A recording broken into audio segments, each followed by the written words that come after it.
இயேசு கிறிஸ்துவின் என்ப நாமத்தில் அன்பின் வாழ்த்துக்கள்.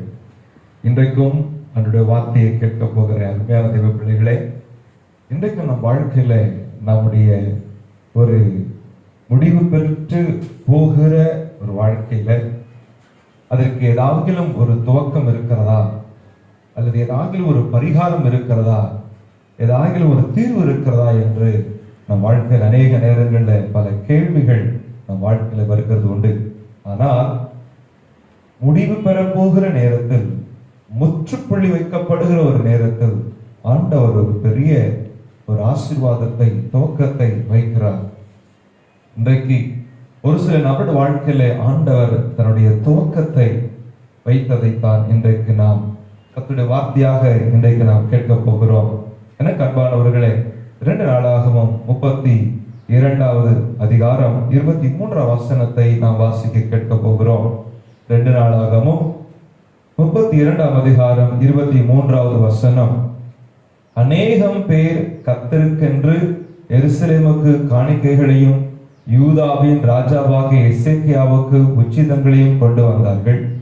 அவன் இதற்கு பிற்பாடு சகல ஜாதிகளின் பார்வைக்கும் மேன்மைப்பட்டவராய் இருந்தான். நாம் யாவரும் தலைகளை தாழ்த்தி கண்களை மூடி நம்ம ஜெபிப்போம். அன்பு தகப்பனே, நீர் ஒவ்வொரு வாழ்க்கையிலையும் மனிதர் ஆண்டவரை முற்றுப்புள்ளி வைக்க நினைத்தாலும் நீர் அந்த இடத்துல ஒரு துவக்கத்தை வைக்கிறீரப்பா. ஆண்டவரே, உமக்கு மகிமை உண்டாகட்டும். இந்த வார்த்தையை கேட்கிறதான பிள்ளைகள், இதோ இந்த வருடம் முடிய போகிறதே, என் வாழ்க்கை இதோடு தான் முடிய போகிறதா, என் வாழ்க்கைக்கு இந்த வருடத்திற்கு எந்த நன்மையும் எனக்கு இல்லையா, எந்த ஆசீர்வாதம் எனக்கு இல்லையா, பெருமையாகவே விருதாவாகவே இந்த வருடம் முடிய போகிறதா என்று கலங்கி கொண்டிருக்கிற ஒரு கேள்வியோடு காத்திருக்கிற பிள்ளைகளுக்கு இந்த வார்த்தை ஒரு ஆசீர்வாதமான வார்த்தையாக, நம்பிக்கைக்குரிய விசுவாசத்தை தட்டி எழுப்பக்கூடிய ஒரு வார்த்தையா இந்த வார்த்தை அமையட்டும். அடியானை மறைத்து நீர் வெளிப்படும் தேவ பிள்ளைகளை ஆசீர்வதியும். இயேசுவின் வல்ல நாமத்தில் பிதாவே, ஆமென். எனக்கு அன்பானவர்களே, இங்கே நாம் ஒரு ராஜாவை குறித்து பார்க்கிறோம். எசேக்கியேல் என்ற ஒரு ராஜாவை குறித்து நாம் இங்கே பார்க்கிறோம். இந்த எசேக்கியேல் ராஜாவுடைய வாழ்க்கையில முடிவு பெறப்போகிற என்ற ஒரு சூழ்நிலை வந்தாலும் தேவன் அதற்கு பின்பு, அந்த வசனம் சொல்லுகிறது 23வது வசனத்தின் கீழ் பகுதியிலே, அவன் இதற்கு பிற்பாடு சகல ஜாதிகளின் பார்வைக்கும் மேன்மைப்பட்டவனாய் இருந்தான். அப்படியானால் அதற்கு முன்பு அவன் கீழே தாழ்த்தப்பட்டவனாக, அவன் மிகவும் நெருக்கப்பட்டவனாக, மிகவும் எதிரிகளாலே ஒடுக்கப்பட்டவனாக அவன் இருந்தான் என்றுதான் அவருடைய அர்த்தம் சொல்லுகிறது. எனக்கு அன்பானவர்களே, இந்த எசேக்கியேல் ராஜா அவரை எதிர்த்தவர் யார் என்று சொன்னால் அசிரியா ராஜா சனகரிப். இந்த சனகரிப் எசேக்கியா ஆண்ட தேசத்தை முற்றிலும் முற்றுகையிட்டு அவனுக்கு உண்டானவைகள் எல்லாம் அடைத்து போட்டு, நீரூற்றுகள் எல்லாம் தூற்று போட்டு அவனை முற்றுகையிட்டு அவனை மேற்கொள்ள வேண்டும், அவனை கொன்றுவிட வேண்டும் என்று சொல்லி அவனை நெடுநாளாக பயமுறுத்தி கொண்டிருந்தார்கள். அவன் படைகளும் சேர்ந்து அவனை நெடுநாளாக பயமுறுத்தி நெருக்கி கொண்டிருந்தார்கள். வாழ்க்கையில ஒரு சவால் விட்டு கொண்டிருந்தார்கள். நீ ஜெயிக்க முடியாது, எங்களிடத்துல நீ எப்படியும் எங்களை மேற்கொள்ளவே முடியாது, நீ எப்படி தோற்றுத்தான் போக போகிறாய் என்று சொல்லி அவனை மிகவும் நெருக்க ஆரம்பித்தார்கள்.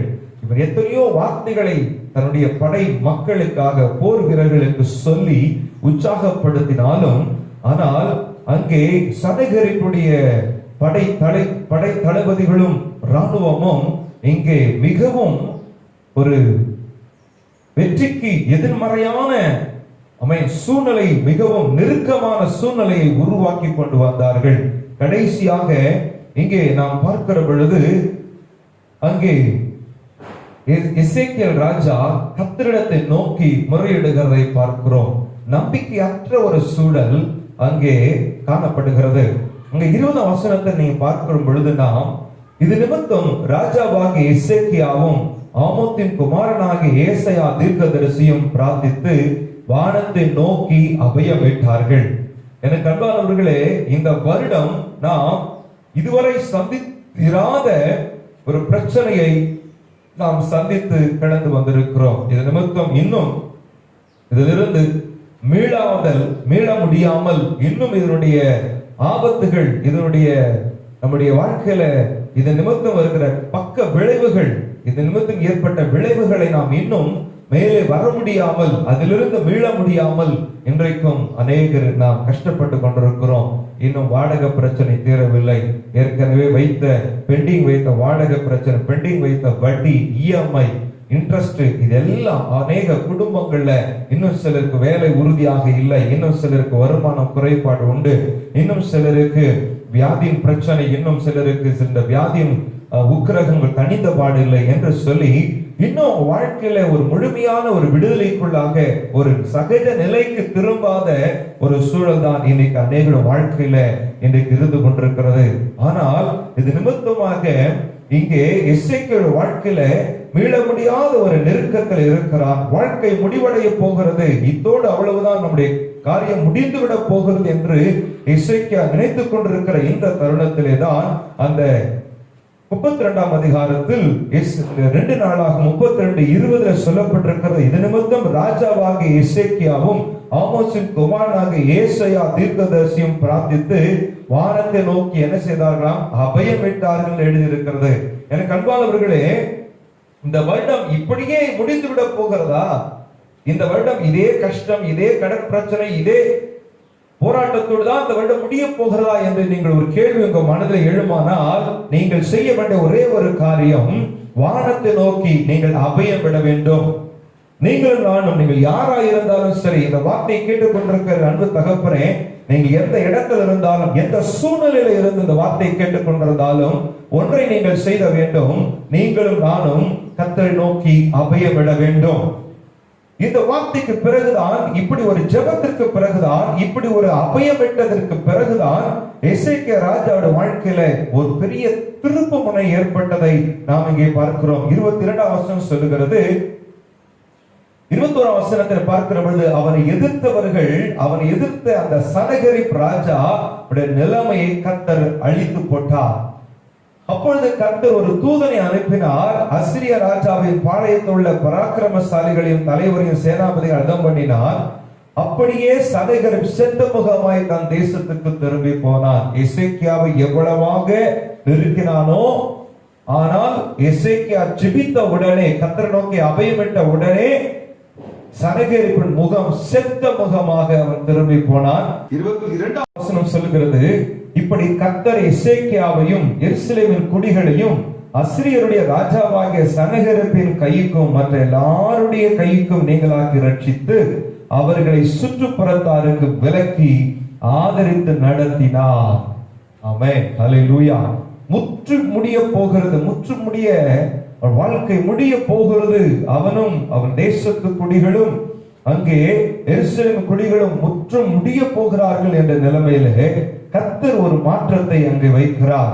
கர்த்தர் எசேக்கியாவையும் எருசலேம் குடிகளையும் அவங்க எதிரியின் கைகளில் இருந்து நீங்களாக்கி ரட்சித்தார். ஆமென், ஹல்லேலூயா. நெருக்கத்தின் மத்தியிலே அவை முற்றுமுடிய நெருக்கப்பட்ட இடத்துல இங்க சனகரிப்பின் கையிலிருந்து எசேக்கியா விடுவிக்கப்பட்டார். எனக்கு அன்பானவர்களே, இந்த நாளிலே நீங்கள் நானும் கர்த்தரை நோக்கி அபயமிடுகிற பொழுது முற்று முடிய போகிறது என்ற இடத்திலே தேவன் ஒரு பெரிய திருப்பத்தை நமக்கு எதிரிகள் கைகளை நம்ம நீங்களாக்கி நம்மை ரட்சிக்க அவர் வல்லவராய் இருக்கிறார். ஆமென், ஹல்லேலூயா. உங்களை நீங்களாக்குவாராக. உங்களை நெருக்கத்திலே, உங்களை நெருக்கடிகளில் இருந்து உங்களை நீங்களாக்கி கர்த்தர் உங்களை ரட்சித்து உங்களை ஆதரிப்பாராக. இதன் பிறகு எசேக்கியா வாழ்க்கையில பார்க்கிறோம், இன்னொரு பெரிய ஆபத்து வருகிறது. அவை 24ஆம் வசனத்திலே பார்க்கிறோம், எசேக்கியா வியாதிப்பட்டு மரணத்துக்கு ஏதுவாய் இருந்தான் என்று சொல்லி, பின்பு தேவன் அதிலேயும் அவனை கர்த்தர் விடுவிக்கிறார். 27ஆம் வசனத்தை நாம் பார்க்கிறோம், எசேக்கியாவுக்கு மிகுதியான ஐஸ்வர்யமும் கனமும் உண்டாயிருந்தது. வெள்ளியும் பொன்னும் ரத்தினங்களும் கந்தவர்க்கங்களும் கேடகங்களும் வினோதமான ஆபரணங்களும் வைக்கும்படியான பொக்கிஷ சாலைகளையும், தனக்கு வந்து கொண்டிருந்த தானியமும் திராட்சரசமும் எண்ணெயும் வைக்கும்படியான பண்டக சாலைகளையும், சகல வகையுள்ள மிருக ஜீவன்களுக்கு கொட்டாரங்களையும் மந்தைகளுக்கு தொழுவங்களையும் உண்டாக்கினார். அவன் தனக்கு பட்டணங்களை கட்டு வைத்து ஏராளமான ஆடு மாடுகளையும் வைத்திருந்தான். தேவன் அவனுக்கு மகா திரளான ஆஸ்தியை கொடுத்தார். அவர்கள் சனகரை அவனை முற்றுமுடிய அவன் வாழ்க்கையை அழித்து விட வேண்டும், அவன் தேசத்தை கைப்பற்றி விட வேண்டும் என்று நினைத்த அவனுடைய வாழ்க்கையிலே, அந்த எசேக்கியாவுடைய வாழ்க்கையிலே தேவன் அவனுக்கு மகா திரளான ஆஸ்தியை கொடுத்து வாழ்க்கையை தலைகீழாய் மாற்றிவிட்டார். எனக்கு அன்பானவர்களே, நீங்கள் நானும் செய்ய வேண்டிய காரியம், கர்த்தர் நோக்கி அபயம் விடுவீர்களானால், நீங்கள் இப்போ எத்தனை கடன் பிரச்சனை இருந்தாலும் சரி, எப்பேற்பட்ட வியாதியில் இருந்தாலும் சரி, எப்பேற்பட்ட நெருக்கத்தில் இருந்தாலும் சரி, எப்பேற்பட்ட கவலை துக்கம் ஆழ்ந்து கொண்டிருந்தால், பயம், மனிதர்களுடைய அச்சுறுத்தல்கள், ஒருவேளை பேங்க்ல ஒருவேளை கடன் பிரச்சனை உங்களை நெருங்கிக் கொண்டிருந்தாலும் சரி, நீங்கள் நான் அபயம் விடுகிற பொழுது தேவன் அவனுக்கு மகா திரளான ஆஸ்தியை கொடுத்தார். உங்களுக்கு தேவைகள் அதிகம், பிரச்சனைகள் அதிகம், ஆனால் ஆண்டவர் அதை எதிர்மறையாக, அதை ஆசீர்வாதமாக, ஆமென், சனகரிப்பின் கைக்கு நீங்களாக்கி, உங்கள் எதிரிகளின் கைக்கு உங்களை நீங்களாக்கி, உங்கள் கடன் பிரச்சனையில் இருந்து உங்களை நீங்களாக்கி, உங்களுடைய வியாதியின் கிரியிலிருந்து உங்களை நீங்களாக்கி, உங்கள் பாரத்திலிருந்து, உங்கள் கவலைகளில் இருந்து, உங்கள் பிள்ளைகளை குறித்த காரியங்களிலிருந்து உங்களை நீங்களாக்கி ரட்சித்து தேவன் அவனுக்கு மகா திரளான ஆஸ்தியையும் கொடுத்தார். 30ஆம் வசனத்தை வாசிக்கிறோம். 2 நாளாகமம் 32ஆம் அதிகாரம் 30ஆம் வசனம். இந்த எசேக்கியா சியோன் என்னும் ஆற்றிலே அணை கட்டி அதின் தண்ணீரை மேற்கே இருந்து தாழ தாவீதின் நகரத்துக்கு நேராய் திருப்பினார். எசேக்கியா செய்ததெல்லாம் வாய்த்தது. மேற்புறத்திலிருந்து கீழ்ப்புறத்துக்கு தண்ணீர் ஓடி வரலாம், ஆனால் அதின் தண்ணீரை மேற்கே இருந்து தாழ தாவீதின் நகரத்துக்கு நேராய் திருப்பினார். பாருங்கள், எசேக்கியா செய்ததெல்லாம் வாய்த்தது. அவன் எதெல்லாம் செய்தானோ அதெல்லாம் வாய்த்தது. ஒன்றுதான் எசேக்கியா செய்தார், ஒன்றே ஒன்றுதான் செய்தார். அவன் கர்த்தரை நோக்கி அபயம் வைத்தார். அல்லேலூயா. இன்றைக்கு நெருக்கமான நேரத்தில் நீங்கள் நானும் என்ன செய்து கொண்டிருக்கிறோம்? உட்கார்ந்து அழுது புலம்பி மற்றவர்களிடத்து கொட்டி தீர்த்து கண்ணீர் வடித்து அவை சிந்திக் கொண்டிருக்கிறோமா? அல்லது தேவனிடத்திலே நோக்கி நாம் அபயமிட்டுக் கொண்டிருக்கிறோமா? எனக்கு அன்பானவர்களே, கர்த்தர் இன்றைக்கு உங்களை நோக்கி சொல்லுகிற ஒரே ஒரு காரியம், என்னை நோக்கி கூப்பிடு, நான் உனக்கு எட்டாவதும் அறியாதமான காரியத்தை உனக்கு நான் தெரிவிப்பேன். ஆமென் என்று அழகாய் கர்த்தர் சொல்லுகிறார். இன்றைக்கு அவரை நோக்கி நீங்கள் அபயமிடுங்கள். கர்த்தர் உங்களை நீங்களாக்கி ரட்சிப்பார். திரளான செல்வத்தை ஆஸ்தியும் கொடுப்பார். திரளான காரியத்தை உங்களுக்கு கொடுப்பார். அது மாத்திரமல்ல, நீங்கள் செய்ததெல்லாம் வாய்க்கும். ஆமென், ஹல்லேலூயா. கர்த்தர் 3 காரியங்களை எசேக்கியா ராஜா வாழ்க்கையிலே செய்தார். அவனை எதிரியின் கைக்கு நீங்களாக்கி ரட்சித்தார். ஆமென். இரண்டாவதாக தேவன் அவனுக்கு மகா திரளான ஆஸ்தியை கொடுத்தார். மூன்றாவது அவன் செய்ததெல்லாம் கர்த்தர் வாய்க்க பண்ணினார். ஒன்றே ஒன்றுதான் எசேக்கியா செய்தார். ஆனால் தேவன் அவனுக்கு 3 காரியங்களை செய்தார். அவன் எதிரி கைகளிலிருந்து விடுதலை ஆக்கினார், ஆஸ்திகளை கொடுத்தார், அவன் செய்ததெல்லாம் வாய்த்தது. இன்னும் சொல்ல போனால் வியாதியிலிருந்து கூட கர்த்தர் எசேக்கியாவுக்கு விடுதலை கொடுத்தார். 4 விதமான காரியங்களிலிருந்து கர்த்தர் எசேக்கியாவுக்கு விடுதலை கொடுத்தார். 4 விதமான அற்புதங்களை எசேக்கியா வாழ்க்கையில் நடந்தது. ஆனால் எசேக்கியா செய்ததோ ஒரே ஒரு காரியம். அது என்ன? அவன் கர்த்தரை நோக்கி அபயம் என்றார். எனக்கு அன்பானவர்களே, கர்த்தர் நோக்கி யாரெல்லாம் இன்றைக்கு அபயமிட போகிறீர்கள்? யாரெல்லாம் இன்றைக்கு அபயமிட ஆயத்தமாய் இருக்கிறீர்கள்? இருக்கும் இடத்துல நீங்கள் கண்களை மூடிக்கொள்ளுங்கள். நாம் எல்லாரும் சேர்ந்து நாம் ஜெபிக்கலாமா? ஆமென். இப்பொழுது நீங்க எந்த பிரச்சனையோட இங்க வந்திருக்கிறீர்களோ ஒரு நிமிஷம் அப்படியே கண்களை மூடுங்க, பார்க்கலாம். நீங்கள் எந்த இடத்துல இருந்தாலும் சரி, ஒருவேளை நீங்கள் கர்த்தருடைய ஆலயத்தில் இருக்கலாம், அல்லது நீங்கள் ஏதாவது வீடுகளில் இருக்கலாம், அல்லது ஏதாவது ஒரு இடத்துல நீங்கள் இருந்து கொண்டிருக்கலாம். ஆமென். இப்பொழுது நீங்கள் இருக்கும் இடத்தில் கண்களை மூடிக்கொள்ளுங்கள். நீங்கள் நான் அபயமிட போகிறோம் ஆண்டவரே என்று சொல்லி கூப்பிடுவோமாக. ஆமென். அங்கும் இங்கு வேடிக்கை பார்க்க நேரம் அல்ல. எனக்கு அன்பானவர்களை, கர்த்தர் நோக்கி அபயமிடுங்கள். என் அன்பு தேவ பிள்ளைகளே, கர்த்தரை நேசிக்கிறார். எசேக்கியாவை விடுவித்தார். எசேக்கியாவை சத்துருக்களின் கையிலிருந்து நீங்களாக்கி விடுவித்தார். வியாதியிலிருந்து அவனை விடுவித்தார். அவனுக்கு ஆஸ்திகளை கொடுத்தார். அவன் செய்ததெல்லாம் வாய்க்க பண்ணினார். இன்றைக்கு கர்த்தர் உங்களுக்கும் கர்த்தர் அப்படியே செய்ய வல்லவராய் இருக்கிறார். கூப்பிடுங்கள், இருக்கும் இடத்திலே கூப்பிடுங்கள். கண்களை மூடிக்கொண்டு அவரை கூப்பிடுங்கள். ஓ தகப்பனே, இப்பொழுது மன உருக்கத்தோடு, இப்பொழுது உண்மையாய் உம்மை நோக்கி கூப்பிடுகிற நீ சொன்னீரே, உண்மையாய் என்னை நோக்கி கூப்பிடுகிற யாவருக்கும் நான் சமீபமாய் இருக்கிறேன் என்று சொன்னீரே. இப்பொழுது உம்மை நோக்கி உண்மையாய் கூப்பிடுகிறவர்களுக்கு நீ சமீபமாய் இருந்தவர்கள் குடும்பங்களை ஆசீர்வதியும். அவர்களை சத்துரு கையிலிருந்து நீங்களாக்குவீராக. வியாதியிலிருந்து விடுவிப்பீராக. சம்பத்துகளை கொடுத்து ஆசீர்வதிப்பீராக. அவர் செய்வதெல்லாம் வாய்க்க பண்ணுவீராக. எனக்கு அன்பானவர்களே, இந்த ஜெபத்தை கேட்டிருக்கிறார். அல்ல கைகளை தட்டி ஆண்டவரை நன்றியோடு கூட ஆமென். கர்த்தரும் ஜெபத்தை கேட்டு கிரியை செய்ய போகிறதுக்காக உற்சாகமாய் கைகளை தட்டி கர்த்தரை ஸ்தோத்திரம் பண்ணுவோமாக. ஆமென். ஹல்லேலூயா. கர்த்தருக்கு மகிமை உண்டாகட்டும். யாக்கோபு வாழ்க்கையில நாம் பார்க்கிற பொழுது, யாக்கோபு வாழ்க்கையில எல்லாம் அவனுடைய கடைசி தருணம் வந்து விட்டது. யாக்கோபு வாழ்க்கையில கடைசி தருணம் வந்து விட்டது பாருங்கள். அவனுக்கு இருந்த பிள்ளைகளிலே அவன் அதிகமாய் நேசித்த ஒரு மகன் உண்டு. யோசேப்பு என்ற ஒரு மகனை அவன் அதிகமாய் நேசித்தான் பாருங்கள். ஆனால் அந்த மகனை அவன் பார்ப்போம் என்று அவனுக்கு நம்பிக்கை இல்லை. அந்த மகன் இறந்து விட்டதாகத்தான் அவனுக்கு செய்தி சொல்லப்பட்டது. அவன் இறந்து விட்டான், அவன் பீறப்பட்டு போனான், காட்டு மிருகத்தினாலே அவனை பீறப்பட்டு செத்து போனான் என்றுதான் அவனை குறித்து சொல்லப்பட்டது. ஆனால் அவன் உயிரோடு கூட இருந்தான். அவன் கடைசி நாளில் அவனை பார்க்கிறான். ஆதியாக 46ஆம் அதிகாரம் 29ஆம் வசனத்தில் இருந்து 30ஆம் வசனம் வரைக்கும் நாம் பார்க்கிற பொழுது, கடைசி நேரத்திலே அவன் மரிக்கும் தருவாய், கிட்டத்தட்ட அவன் மரிக்கும் பொழுது 130 வயது இருக்கும் அவனுக்கு. அவன் சொல்லுகிறான், அங்கே பார்க்கிறோம் 46ஆம் அதிகாரம் 29-30 வசனங்களிலே, யோசேப்பு தன் ரதத்தை ஆயத்தப்படுத்தி அது மேல் ஏறி தன் தகப்பனாகிய இஸ்ரவேலை சந்திக்கும்படி போய் அவனை கண்டு அவன் கழுத்தை கட்டிக்கொண்டு வெகு நேரம் அவன் கழுத்தை விடாமல் அழுதான். இப்பொழுது யாக்கோபு சொல்லுகிறான், அப்பொழுது இஸ்ரவேல் யோசேப்பை பார்த்து, நீ இன்னும் உயிரோடு இருக்கிறாயே, நான் உன் முகத்தை கண்டேன், எனக்கு இப்போது மரணம் வந்தால் வரட்டும் என்றான். ஆமென். மிகவும் வயது முதிர்ந்தவனாக யாக்கோபு என்று சொல்லக்கூடிய இந்த இஸ்ரவேல் மிகவும் வயது முதிர்ந்தவனாக தன் மகனை சந்திப்போம் என்ற ஒரு நிச்சயம் இல்லை.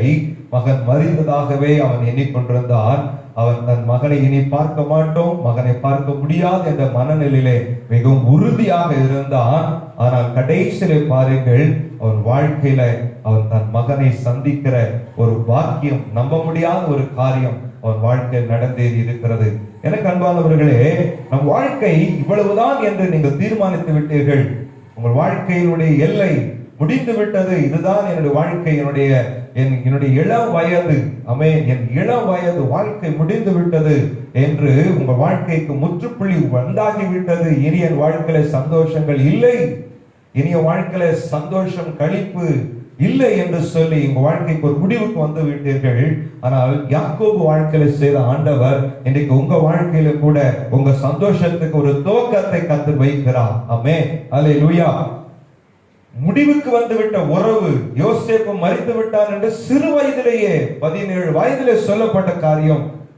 யோசேப்புக்கு 17 வயது இருக்கிற பொழுது அவன் மரித்து போனான் என்று சொல்லப்பட்ட காரியம் யாக்கோபுக்கு. ஆனால் இப்பொழுது அதிலிருந்து ஒரு புதிய துவக்கத்தை கர்த்தர் வைக்கிறார். நீண்ட நாட்களுக்கு பிறகு இங்கே யோசேப்பை யாக்கோபு சந்திக்கிறார். எனக்கு அன்பானவர்களே, இன்னைக்கு உங்க உறவுகளிலே ஒரு முற்றுப்புள்ளி வந்து விட்டதா? வாழ்க்கையில நீங்கள் இனி சந்திக்கவே முடியாது, இனி வாழ்க்கையில ஒரு மாற்றம் வராது, உறவுகளிலே புதுமை, உறவுகள் இனி புதுப்பிக்கப்பட வாய்ப்பே இல்லை என்று சொல்லி அநேக குடும்பங்களை கணவன் மனைவி பல ஆண்டுகளாய் பிரிந்து கிடக்கிறீர்கள். இனி பார்க்க மாட்டோம், இனி நாம் சந்திக்க மாட்டோம், இனி அதற்கு வாய்ப்பே கிடையாது. அது மரித்து போன ஒரு சம்பவம், அது மறைந்து போன ஒரு சம்பவம், நிகழ்வுகள், அது நீங்க மறைந்து போன நிகழ்வு என்று உங்க வாழ்க்கையில நீங்கள் சிந்தித்துக் கொண்டிருக்கிறீர்கள். ஆனால் எனக்கு அன்பானவர்களே, இந்த வார்த்தையை கேட்டுக் கொண்டிருக்கிற அன்பு தேவ சகோதரனே சகோதரியே, கர்த்தருடைய தீர்க்க தரிசனமாய் உங்களோடு சொல்லுகிற ஒரு காரியம் என்ன தெரியுமா? தேவன் இன்றைக்கு உங்களுக்கு சொல்லுகிறார், ஆமென், இழந்து போன அந்த உறவை மறுபடியும் உயிர்ப்பித்து கட்ட என் ஆண்டவரால் அது கூடும்.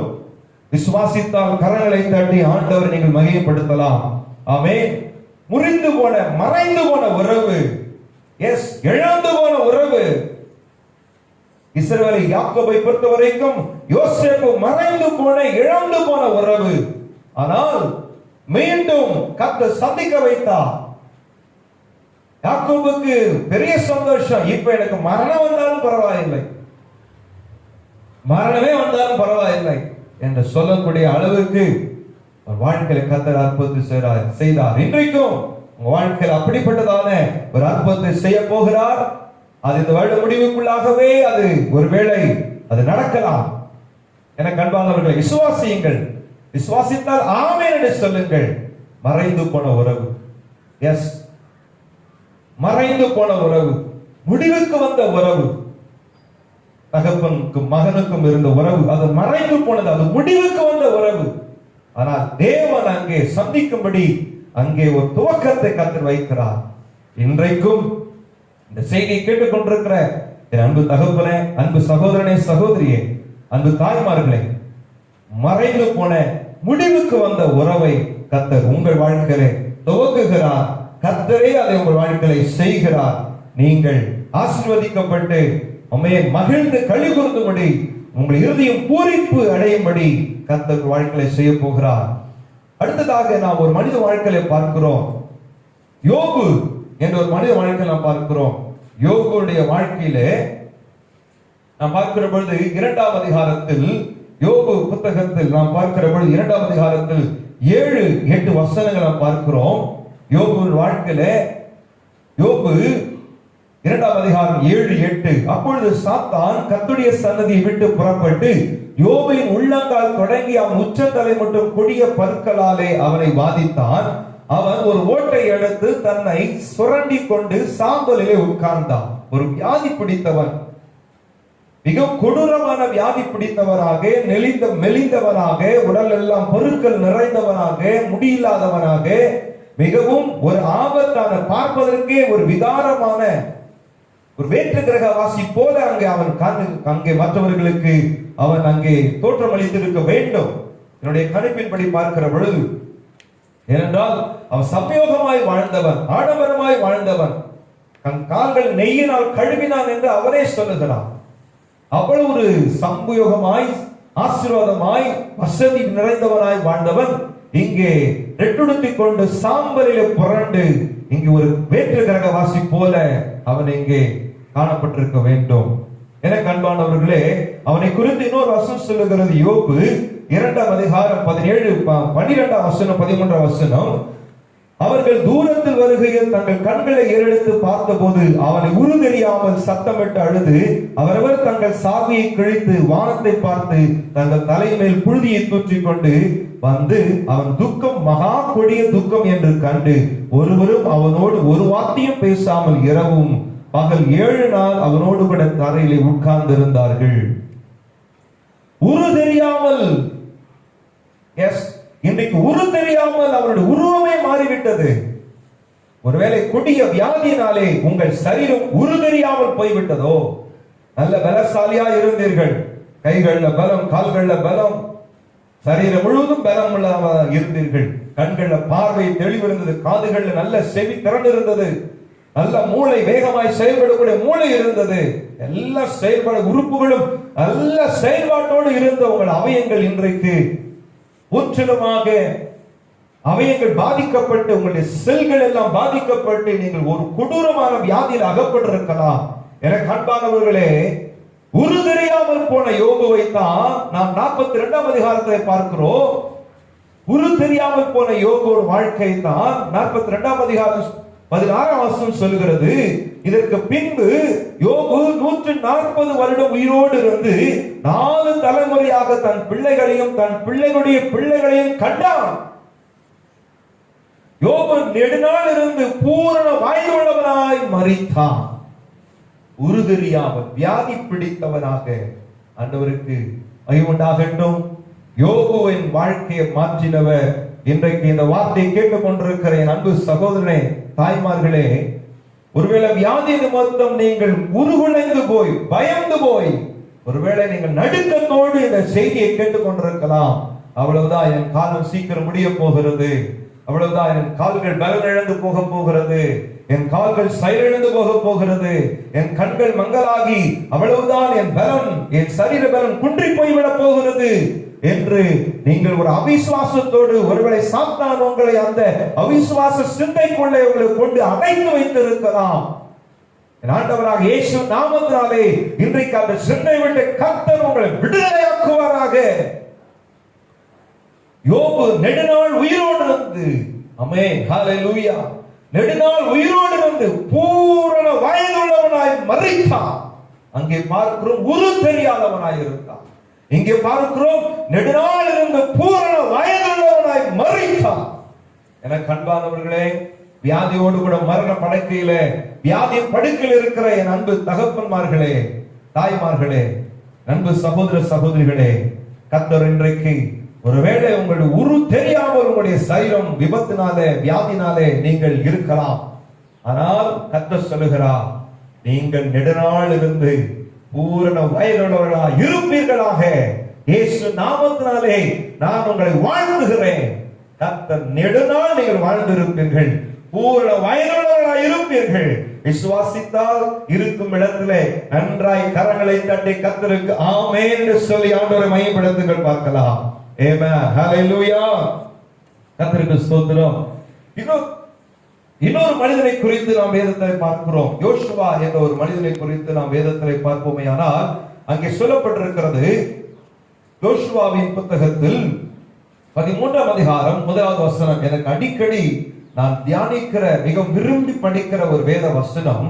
அங்கே பார்க்கிறோம், யோசுவாவின் புத்தகம் 13ஆம் அதிகாரம் 1வது வசனத்தில், யோசுவா வயது சென்று முதிர்ந்தவனான போது கர்த்தர் அவனை நோக்கி, நீ வயது சென்றவனும் முதிர்ந்தவனும் ஆனாய், சுதந்திரித்துக் கொள்ள வேண்டிய தேசம் இன்னும் மகா விஸ்தாரமாய் இருக்கிறது. வயதெனவோ முதிர்ந்து விட்டது. அவன் வயது சென்றவனும் முதிர்ந்தவனும் ஆகிவிட்டான். ஆனால் தேவன் பார்க்கிறார், அப்பா நீ வயதாகி விட்டாய், நீ முதிர்ந்தவனாகி விட்டாய், ஆகையினால் இனி உன்னை கொண்டு நான் பயன்படுத்த மாட்டேன், இனி உன்னை கொண்டு நான் எதையும் செய்ய முடியாது என்று போல இருக்கிறது என்று யோசுவாவை கர்த்தர் ஒதுக்கி தள்ளவில்லை. மாறாக இதற்கு பிற்பாடு, இதற்கு பிறகு, யோசுவா வயது முதிர்ந்த பிறகு யோசுவோட வாழ்க்கையில கர்த்தர் செய்த காரியம்தான், சுதந்திரிக்க வேண்டிய தேசம் இன்னும் மகா விஸ்தாரமாய் இருக்கிறது. இதுக்கு பிறகுதான் பெரிய காரியமே இருக்குப்பா. ஆம் பிரியமானவர்களே, இதற்கு பிறகுதான் ஒரு பெரிய காரியமே இருக்குது வாழ்க்கையில.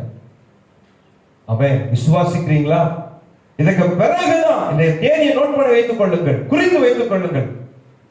இந்த தேதி நவம்பர் மாதம் 22ஆம் தேதி நீங்க நோட் பண்ணி வைத்துக் கொள்ளுங்கள். இதற்கு பிறகுதான் பெரிய காரியம் இருக்கிறது. நீங்கள் சுதந்திரிக்க வேண்டியது இருக்கிறது. நீங்கள் விஸ்தாரமாய் உங்களுக்கு முன்பதாய் கர்த்தர் வைத்திருக்கிறார். மகா விஸ்தாரமாய் இருக்கிறது. யோசுவாவுக்கு ஒருவேளை அதை பத்தி தெரிஞ்சதோ தெரியலையோ, கர்த்தர் சொல்லுகிறார், இன்றைக்கு உங்களுக்கும் ஆண்டவர் சொல்றாரு, ஒருவேளை உங்க கண்களுக்கு முன்பதாக உங்களுடைய ஆவிக்குரிய கண்களினாலே, உங்க தரிசன பார்வையில ஒருவேளை ஒரு மங்கல் ஏற்பட்டிருக்கலாம், மங்கி எரிந்து கொண்டிருக்கலாம். கர்த்தர் உங்களை பார்த்து சொல்லுகிறார், சுதந்திரித்துக் கொள்ள வேண்டிய தேசம் இன்னும் மகா விஸ்தாரமாய் இருக்கிறது. நீங்கள் பெற்றுக்கொள்ள வேண்டிய, அனுபவிக்க வேண்டிய, ஆசீர்வதிக்கப்பட வேண்டிய எப்படியோ ஆசீர்வாதங்கள் இன்னும் உங்களுக்கு ஆயத்தமாக இருக்கிறது என அன்பானவர்களே. ஆம், நீங்கள் வயதை குறித்து கவலைப்படாதீர்கள். அடிக்கடி நான் எனக்குள்ளே விசுவாசித்து, இந்த வசனத்தை அதிகமாய் நேசித்து நான் விரும்பி விசுவாசிக்கிற ஒரு காரியம், தேவன் நம் வாழ்க்கையில நாம் ஆசீர்வாதத்தை சுதந்திரிப்பதற்கு, அவன் நம் ஆசீர்வாதத்தை நாம் அனுபவிப்பதற்கு வயது ஒரு தடை ஒருபோதும் கர்த்தர் வைக்க போறதே இல்லை. நாம் செய்ய வேண்டிய காரியங்கள், ஆண்டவருக்காக நாம் செய்ய வேண்டிய ஊழிய பணிகளுக்கு வயது ஒரு நாளும் தடையாகவே இருக்கவே மாட்டாது. எனக்கு அன்பானவர்களே, உங்க பலவீனத்தை குறித்தோ அல்லது உங்கள் வயது முதிர்ச்சியை குறித்தோ நீங்கள் கவலைப்படாதீர்கள். கர்த்தர் உங்களை நேசிக்கிறார். ஆமென், ஹல்லேலூயா. சந்தோஷமாய் கழிவுறுங்கள். கர்த்தர் உங்களை கொண்டு பெரிய காரியங்களை செய்ய போகிறார். மகா விஸ்தாரமாய் இருக்கிறது, மிகவும் ஏராளமாய் இருக்கிறது, மிகவும் தாராளமாய் இருக்கிறது உங்களுக்கு முன்பதாக. ஆமென், ஆமென். கர்த்தர் மகிமைப்படுவாராக. அதற்காகவே கர்த்தர் உங்களுக்கு வைத்திருக்கிற பெரிய ஆசீர்வாதங்களை உங்களுக்காக வைத்திருக்கிறார். அதை பெற்றுக்கொள்ள ஆண்டவர் உங்களுக்கு கிருபை தருவாராக. விசுவாசத்தோட அதை நீங்கள் பெற்றுக் கொள்ளுவீர்களாக. நாம் எசேக்கியா ராஜாவை குறித்து பார்த்தோம், யாக்கோபை குறித்து பார்த்தோம், யோபுவை குறித்து பார்த்தோம், யோசுவாவை குறித்து பார்த்தோம். எலியாவுடைய வாழ்க்கையில கூட ஒரு வாழ்க்கை முற்றுக்கு வந்து விட்டது. இத்தோடு ஆகாப் மூலமாக, எசபேல் மூலமாக என் வாழ்க்கை முடிவுக்கு வரப்போகிறது என்று நினைத்த அந்த எலியாவின் வாழ்க்கையில கர்த்தர் ஒரு கட்டளையை பிறப்பிக்கிறது நாம் இங்கே பார்க்கிறோம்.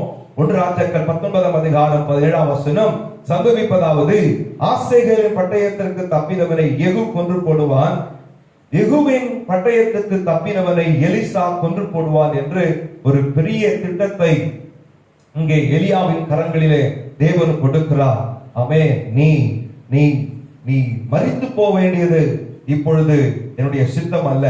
நீ செய்ய வேண்டியது ஆசேகேலையும் யெகூவையும் எலிசாவையும் நீர் அபிஷேகம் பண்ணி அவர்களை ஸ்தானத்தில் உயர்த்தி வைக்க வேண்டியது இருக்கிறது.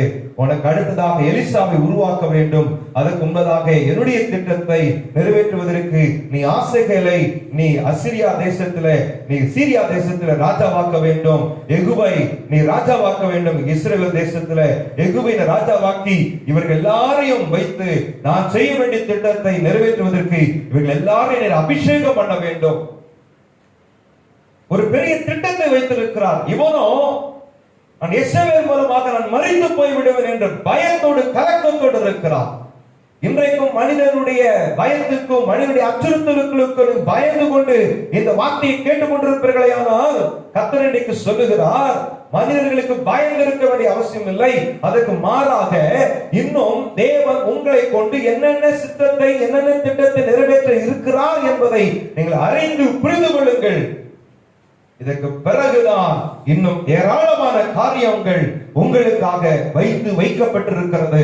எனக்கு அன்பானவர்களே, தேவன் நிறைய பேரை அபிஷேகம் பண்ணணும், நிறைய பேரை ராஜாவாக்கணும், அடுத்து உனக்கு பதில் அடுத்த ஸ்தானத்துக்கு கொண்டு வரணும். அதே போல உங்க குடும்பத்துல உங்கள் குடும்பத்துல நீங்க செய்ய வேண்டிய கடமைகள், பொறுப்புகள், உங்க ஸ்தானத்துக்கு ஏற்படுத்த வேண்டிய காரியங்கள் அனைத்தையும் நீங்க செய்ய வேண்டிய ஏராளமா இருக்கிறது. அதுக்குள்ள வாழ்க்கை முடிந்து போய்விடும் என்று சொல்லி நீங்கள் பயந்து கொண்டிருக்கிறீர்கள். அப்படி ஆகவே ஆகாது. கர்த்தருக்கு நான் விசுவாசிக்கிறேன். கர்த்தர் ஒருபொழுதும் அப்படி ஒரு விட்டுவிடவே மாட்டார். தேவன் நெடுநாள் இருந்து பரிபூர்ணமாய் யோபு மரித்தது போல ஒரு பெரிய திட்டத்தின் பிறகுதான், தேவன் நம் வாழ்க்கையில செய்ய வேண்டிய சித்தத்தை எல்லாம் முடிந்த பிறகுதான், நமக்கு பூர்ணமான வயது வரும்பொழுதுதான் நாம் கர்த்தருக்குள்ளே நாம் நித்திய காலமாக இருப்பதற்காக மரிப்போமே தவிர உடனடியாக நம் வாழ்க்கையில் ஒன்று சம்பவித்து விடாது. பயப்படாதீர்கள். ஆமென், ஹல்லேலூயா. கர்த்தருக்கு மகிமை உண்டாகட்டும். ஸ்தோத்திரம். அடுத்ததாக நாம் பார்க்கிறோம், அப்போஸ்தலர் நடவடிக்கைகள் புத்தகத்துல நாம் ஒரு காரியத்தை நாம் பார்க்கிறோம். ஆமென். பவுலுடைய வாழ்க்கையில பவுல் இங்கே தன் ஊழிய திட்டத்தை நிறைவேற்றிக் கொண்டிருக்கிற நேரத்தில் இங்கே பவுலுடைய வாழ்க்கையில ஒரு நாள் இரவு ஆண்டவர் பேசிக் கொண்டிருக்கிறார். ஏற்கனவே பல போராட்டம் பவுலுடைய வாழ்க்கையிலே, ஏற்கனவே பல போராட்டத்திலே அங்கே பவுல் சந்தித்துக் கொண்டிருக்கிறார். என்னவென்றால் எருசலேமிலே ஏற்கனவே போராட்டம் பவுலுக்கு. இப்ப என்ன சொல்றாரு, இப்ப என்ன சொல்லுகிறார் என்றால், அப்போஸ்தலர் நடவடிக்கைகள் 23 அதிகாரம் 11 வசனத்துக்கு நாம் திருப்புவோமையானால், அன்று ராத்திரியிலே கர்த்தர் பவுலின் அருகே நின்று, பவுலே திடன்கொள், நீ என்னை குறித்து எருசலேமிலே சாட்சி கொடுத்தது போல ரோமாவிலும் சாட்சி கொடுக்க வேண்டும் என்றார். இங்கு எருசலேமிலே அவரை கல்லெறிந்து கொல்லுவதற்கு, ஒரு வாழ்க்கை முடிப்பதற்கு என்று தீர்மானித்து விட்டார்கள். ஆனால் பவுலுடைய ஒரு அதைரியம் இன்றைக்கு நாம் யாவருக்கும் அவசியமாய் இருக்கிறது. ஊழியம் செய்யக்கூடிய அன்பான தேவ பிள்ளைகளே, சபையிலே நீங்க ஒரு ஊழியம் செய்து கொண்டிருக்கிறீர்கள், ஒரு சபை நடத்தி கொண்டிருக்கிற ஒரு போதகராக இருந்து கொண்டிருக்கிறீர்கள், இல்லவென்றால் ஒரு இவாஞ்சலிஸ்டாக நீங்கள் இருந்து கொண்டிருக்கிறீர்கள் என்றால், கர்த்தர் நீங்கள் ஏற்கனவே பட்ட பாடுகள், பட்ட போராட்டங்கள், சந்தித்த போராட்டங்கள் எல்லாம் போதும், நிந்தை எல்லாம் போதும், இதோட இங்கேயே நம்ம காரியம் முடிந்து விட்டால் போதும் என்று ஒரு எல்லைக்குள்ளாகவே, ஒரு குறிப்பிட்ட ஒரு எல்லை கோட்டுக்குள்ளாகவே நீங்கள் வாழ்ந்து முடித்து விட வேண்டும், ஊழியத்தை நிறைவு செய்து விட வேண்டும் என்று ஒருவேளை நீங்கள் அங்கலாய்த்து ஒரு எண்ணத்தை மனதிலே சுயமாக ஒரு எண்ணத்தை யோசித்து வைத்திருப்பீர்களே, ஆனால் கர்த்தர் சொல்லுகிறார், எனக்கு அன்பானவர்களே, உங்க வசனம் சொல்லுகிறது, பவுலே திடன்கொள், இந்த வார்த்தை கேட்டுக்கொண்டிருக்கிற அன்பு தேவ பிள்ளைகளே, ஆண்டவருக்காய் ஊழியம் செய்ய ஆவலாய் ஓடிக்கொண்டிருக்கிற அன்பு தேவ பிள்ளைகளே, ஆண்டவர் சொல்லுகிறார், நீர் திடன் கொள்ளுங்கள்.